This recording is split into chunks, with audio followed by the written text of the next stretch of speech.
Welcome back to my channel. In today's video, I'm going to be sharing with you my favorites of 2020 when it comes to EDM. I'm going to be talking about my favorite artists, songs, albums, you name it. We're going to talk about everything that happened this year in EDM.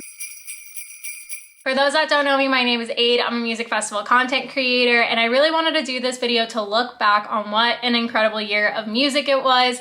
This is going to be different than my Spotify Wrapped, which I will link up here. Typically, I do listen on Spotify, YouTube, live streams, all that stuff. So I really wanted to just dive into what some of my favorites were in EDM this year. If you guys are new to my channel, feel free to hit that subscribe button to vibe with me and give this video a thumbs up. And while you're watching this video, feel free to comment down below your favorites of 2020 when it comes to artists, albums, anything like that. Let's have a conversation down in the comments below. So without further ado, it's gonna be a lengthy video, so let's get into it. When it comes to EDM artists, like I said, I had my Spotify Wrapped. It was my top 5 of Lane 8, Chelsea Cutler, Louis the Child, Odessa, and SG Lewis. That was like my top 5. I tried to condense this list as short as possible. I also have another one of like more up and coming artists as well. So we're just gonna dig right into my top 20 EDM artists of this year. I don't have this in a particular order. I did it by alphabetical order. So starting off, we have Annabelle England. I saw her last year at a Vibe Vessel show. She's absolutely captivating. She is such a good vocalist, but then she also DJs and produces. If you guys want to check out some of her live stream sets, she did one that was like a stay-at-home live stream set that was really good. She was also on some of the Factory 93 live streams. I just think she's absolutely incredible, has a really great energy. Her vocals are just always so amazing, so highly recommend you check her out. Ben Beaumer, I talked about this in my Spotify Wrapped. He was a favorite of mine and my boyfriend Chase's this year. We really grew to love him. I'm so sad I missed him at Cross this year. I'm so much more looking forward to the time that me and Chase do get to see him live. If you guys are looking for a set to check out, definitely check out his Prague set with Judo Deep, his Circle set where he is in a hot air balloon and DJing, which was such an incredible set to watch. But highly recommend him. He's more in a deep house type of genre. He's definitely become one of my favorites, right up there with Lane 8 probably in this subgenre of house. I can't have a favorites of 2020 without talking about Chris Lake. You guys, you know, he's my man.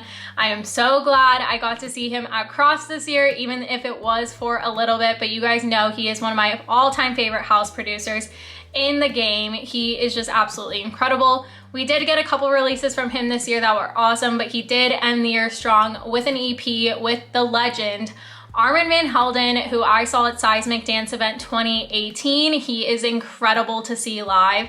And so this little project I had on repeat, you guys. It's like a 4 or 5 song EP. All the songs are absolute bangers. I just had this on repeat when it first came out, and that got me through my work day, you know what I mean? The message of the lyrics, the message of the songs, the whole message of the EP just really go well together. So I really was surprised by this collaboration, and they killed it. It was amazing. Another thing that was really great to get in 2020 was a Disclosure album. Disclosure is one of my all-time favorites. They are just an absolute vibe. I didn't talk about this anywhere other than I think on Instagram, but I actually did get invited to a Zoom listening party for Disclosure. I got to hear about 4 tracks that weren't released yet, but they were gonna be out on the album later that week, and got to hear a little bit more insight from the duo Disclosure, and got to learn more about the songs and how they came to be and those collaborations and everything like that. It was a really cool opportunity. I was like, what in the world is going on with my life that I get to go to this little Zoom thing and cover it and write about it on my blog? So that was a really cool accomplishment for myself. But their whole album is incredible, just beginning to end. Nothing but good energy. The collaborations are really incredible. They had a collaboration with Channel, I don't know if it's Channel Tres or Channel Trace, I don't know. He's become one of my favorite artists in 2020, definitely. He is kind of in EDM, but I think he also kind of falls more of an R&B type of vibe, I would say, but their song together was absolutely incredible. I have a lot to say about Disclosure, but I'll just keep it short and sweet. It was an amazing album, one of my favorites from 2020. Gorgon City, you guys, they got me through this year. All their releases were so fire. They live streamed so much. That was one of the really great things I think about 2020, was getting to see these live streams by these artists. I can't say it enough. It was really great to just see people's interactions with their fans, see their homes, see how they talk, their personality. I don't know. It was just really great to see that. I didn't know that Gorgon City like lived in separate cities, like one half of them is in Chicago, the other half is in the UK. So I just learned a lot more about them, and their live streams were awesome. All their releases were really great. I can't wait to see Gorgon City live again. I got to see them Seismic last year, and I'm already like waiting to see them again. Definitely have always been one of my favorites. Next artist we have is Grizz. You guys, Grizz, he killed 2020, honestly. He had an amazing 2020. He made the absolute best, I think, out of anyone in this situation, between all the live streams, the merch, the different messaging in his songs. Medusa with Recno, I think, was a huge moment in our community. And yeah, he's just like, you guys just have to love Grizz. You can't help but want to hug him. You know what I mean? His music is incredible. His message is incredible. He came out with a really awesome album, and it was just what we needed in this world. We could all use a little more Grizz in this world. I can't wait to see him again live. It's been too long. What can I say? I need a Grizz set in my life, and yeah, we just need it. You know what I mean? I've been saying this whole quarantine, I miss Grizz. I just need more. I need another Grizz set now. Next up, we have Hot Since 82. He has become one of my favorite tech house artists and producers in the game. I've just become so obsessed, and I can't wait to see him live. I've never seen him live, and I don't know what it was. Maybe I think it was just getting into DJing, and just like, he is absolute inspiration because of the journey he takes you on. So I watched a couple live stream sets. There's a Circly set that's really good. He also had a hot air balloon set and came out with an album that he did with Insomniac. The hot air balloon set was with Insomniac. And he has a couple other sets on YouTube that I highly recommend you watch. He is just so good at what he does, at setting the vibe, setting the mood, everything like that. So I highly recommend you check it out. Check out his new album. It dropped in November, I think it was, and that album is incredible. I can't say that enough. And then this is more so on the feelsy, future bassy type. Casbo. You guys, Casbo, my heart, oh my goodness. He came out with an album. I was really looking forward to this album, as I've been a huge Casbo fan since he came out with his first album. So I was really interested to see what he would bring to us in 2020, and it was just all the feels. Like, I love the album. It is so amazing. I listened to it on repeat the first couple of days it came out. If you guys have never heard of Casbo, highly recommend you look into him and just give it a try. He's definitely always been a favorite of mine. Another house artist that I really got into this year was Kyle Watson. He is a vibe, you guys, and he also has a record label, Box of Cats. They just came out with a compilation album called Litterbox. I just love that tech house vibe, but it has like also kind of a Dirty Bird feel to it, but also kind of just like a vibiness to it. And it has like random sounds and things that go along with it that kind of make it different and exciting. And he also has kind of like, it's like a bass tech house, like married into one is basically how I want to describe it. Nonetheless, it's a vibe. I was so excited to see him this year, but nonetheless did not happen thanks to the pandemic. But I do look forward to when I get to see him next, or when I do get to see him for the first time. I know it's just gonna be absolutely incredible. Of course, I can't not talk about Lane 8. You guys know I love Lane 8. He had an album come out this year that was incredible. I got to meet him at his show in Austin back in February before this all happened. He really got me through 2020. That's all I'll say. I don't want to go too much into it. But Lane 8, like, I can't thank that guy enough for getting me through this year. If you guys are new to Lane 8, definitely check out his mixes on SoundCloud. He also has a Colorado set on his YouTube channel that's really good. We love the man, we stan. An artist that surprised me this year that I really got into was OTR. I don't know too much background about the actual artist, but I found this artist through Shiloh and Ara, A-U-R-A. She's a really good vocalist. Both their songs together that they had with OTR were on repeat the first half of this year. So I definitely recommend looking into that for some more chill vibes. If you like Shiloh, Casbo, that kind of genre and vibe and everything like that, then you'll really like OTR. Noizu. So Noizu was one of the only shows I got to see this year before the pandemic happened. That is where I met Chase. Have to thank Noizu for bringing that boy into my life. But nonetheless, Noizu had some really good releases this year. He had some really good live stream sets this year. I love him for his tech house vibe and his energy and everything like that. Did my lights get brighter in the back? That's really creepy. But yeah, it's been a huge Noisy fan since last year. I'm excited to see him again and see where his career takes off once we get out of this, you know? And then another house duo that really surprised me this year was Phantoms. I was a pretty big Phantoms fan last year, but their releases this year were just so good, and they kind of have a housey vibe to them. Moonlight has been one of my favorites. It's been on repeat. They have another couple of really great releases. I also always saw Phantoms as like Dylan Francis' best friends. I don't know if you guys know that, but they were like BFFs. And then they just started coming out with these really good songs, and I was like, okay, we like them. We definitely want to see them. I've never seen them live, so definitely on my list. I have a feeling they're gonna be at Seismic 3.0 when it happens here in Austin, so I will definitely catch their set if that is true. Next up, Seven Lions. I can't talk about 2020 without talking about Seven Lions. You guys know he is one of my all-time favorite artists. He killed it this year. He really acclimated to what was going on and really adjusted. He provided live sets. Him and his wife and his girlfriend live streamed, I think, every single weekend since the lockdown happened. And major props to that. And they still found a way to bring music to everyone with their Ophelia showcases. The whole Ophelia record label killed it with all their artists on there. But yeah, I just love Seven Lions. His EP he came out with this year was incredible. Senseless was on repeat. It was on one of my top songs of 2020 from Spotify. So definitely love Seven Lions for getting me through this year. And then xoxo, he's always had a favorite spot in my heart. His music definitely got me through this year, as well as his new album that he had come out. It was just an incredible album, and you know, I talk about I think there's two sides to me, you guys. There's the feelsy, future bassy kind of vibe over here, and then there's the housey vibe of me. And you can definitely tell, split down the middle, which artists fit into what, and xoxo definitely fits into the feelsy, chill kind of music, what I throw on while I work, while I throw on rainy day, chill day, whatever that means, you know?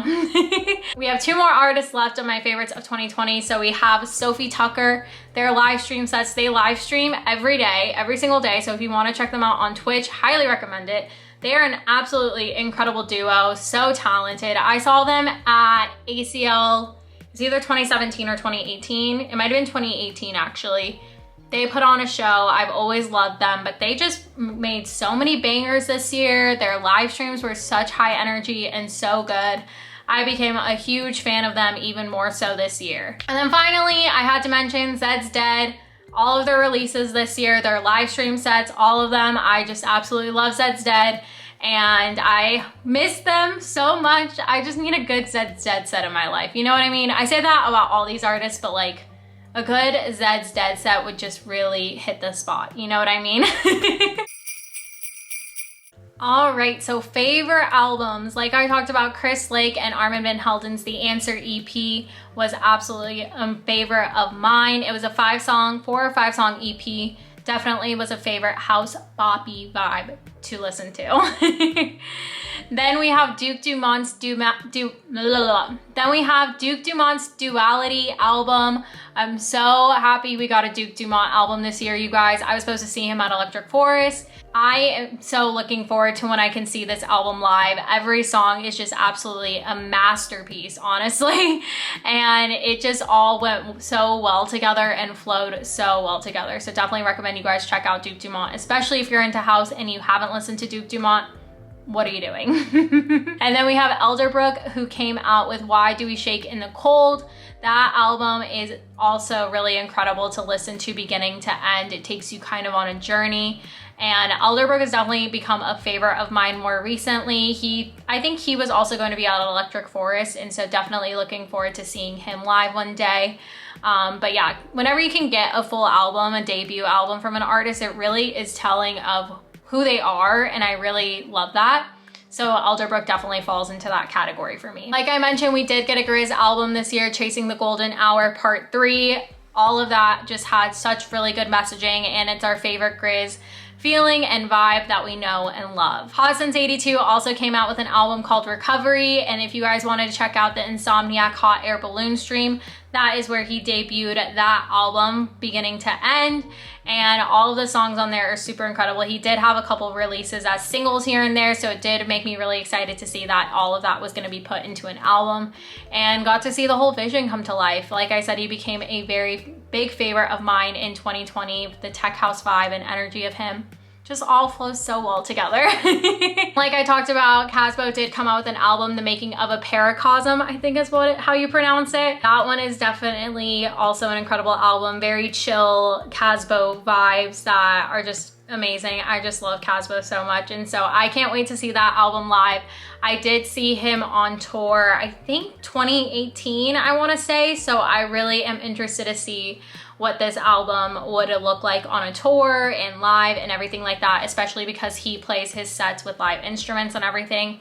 So definitely would be interested to see how this album performs live. Lane 8, like I talked about, he came out with the Brightest Lights album. He also came out with a remixed album that had a lot of my favorite artists on there, like Para 11, Closey, Curion, Ben Bomer. So many favorites are on there, and so definitely recommend you check out the remixed album. I did get to see that album live when he did his Brightest Lights tour, thankfully. Before everything happened, I got to see him in February, and so that album really got me through this year, honestly, and I love that album. It's definitely gonna be one of my all-time favorites from him. And then, like I talked about, xoxo did come out with an album, Magical Thinking. This was also a really incredible album. It was perfect timing when it came out. I think it came out around February, March, so right around the pandemic. And I felt like it was a really good time and really good for me, especially. It was a really big time of healing for me, and so this album really did come out at a incredible time, and xoxo is just always really good songs that just make you feel good and also kind of set a really good vibe, feeling good and everything like that. And finally, one of my favorite albums to come out of this year was Chami. Year One album was so good, and his song with Zoo was incredible. All the songs on there are incredible. All the collabs on there. I was just so happy to get a Chami album this year. It was just so freaking good. I highly recommend you guys check that out. As for my top songs, I'm gonna leave my top 100 songs from Spotify down below. Isn't really indicative of everything, but you guys can also check out my Spotify. I do a current vibes playlist, and so I have a current vibes playlist from January through December, and so if you guys want to check that out, you can see all the songs I was vibing to this year, but I will leave that down below. Finally, live and virtual sets. I did get very lucky that I did get to get a couple of live sets this year. So just some of my favorites was Nora En Pure at Crossed. It was absolutely magical and amazing. I also did get to see Charlotte DeWitt at Crossed for the first time. I saw Chris Lake there. Cross was an amazing time, and I'm really glad I did get at least one festival this year. I feel very grateful in that sense. My last show before this all happened was Carl Cox. That was an amazing show. We got like a 4 or 5 hour set from Carl Cox. That was my first full time seeing him, and it was just absolutely amazing. So that was definitely one of my favorite shows. Before that, I did get to see Noizu, like I talked about, and that is where I met Chase. So that show will always have a special place in my heart because that is where I met him. And he has been the greatest blessing to me in 2020, and so that is always going to be a special memory for me. And then finally, I did get to see I.O. before his passing. He played a socially distanced show here in Austin. Less than a week and a half later, we found out he had passed. So now that show means so much to me that I finally got to see him and share that moment with only like 149 other people in Austin. Definitely means a lot more that I got to be there for that. As for some virtual sets, like I talked about, Insomniac had some really great sets. Digital Mirage brought some really great sets, and I talked about some of the artists that really stood out to me. Hands down though, the best virtual set of 2020 was when I got to see Porter Robinson do Secret Sky on my birthday. You guys can go watch the birthday vlog up here, but when I found out that Porter Robinson was doing a live stream set on my birthday, I nearly fainted. I was freaking out, and I was plugged to that TV. I was so happy. You guys know Porter Robinson is probably one of my all-time favorite artists. We're still waiting on Nurture to come out. He just tweeted that it's coming, so I'm very excited about that. But getting that set on my birthday was just, I couldn't have asked for anything else on my birthday, you know what I mean? So that is definitely a favorite set of mine. I haven't been watching too many virtual sets, if I'm being honest, just because I've been a little busy working on my own DJ stuff, working on other stuff, and so I haven't been watching too many of them. But if you guys are still loving them, let me know which artists you guys have liked with the live streams. That is it, my favorites of 2020 when it comes to EDM. I hope you guys enjoyed today's video. Comment down below some of your favorites, whether it's artists, albums, songs, you name it. I want to hear it. And like I said, I'm going to be having a up and coming artist to watch for in 2021 video coming out soon. So let me know who some of your up and coming artists to watch for in 2020 are down below. If you guys did like this video, do give it a thumbs up. Hit that subscribe button to vibe with me. I love you guys so much, and I will see you in the next one. Bye.